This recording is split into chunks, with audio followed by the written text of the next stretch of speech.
Olólùfẹ́ tó ń gbọ́ mi ní àkókò yìí. The beloved hearing me at this moment. Mo fẹ́ gbàdúrà fún ọ. I want to pray for Gbogbo ẹni tẹ́ you. máa bá pín yẹn ṣe gan. Those who share it, thank Mo you. gbọ́ orin nínú etí mi wípé. I had a voice in my ear. Ariwo,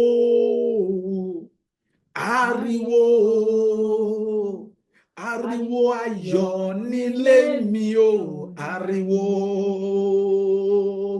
Mo gbà ní àdúrà. I pray.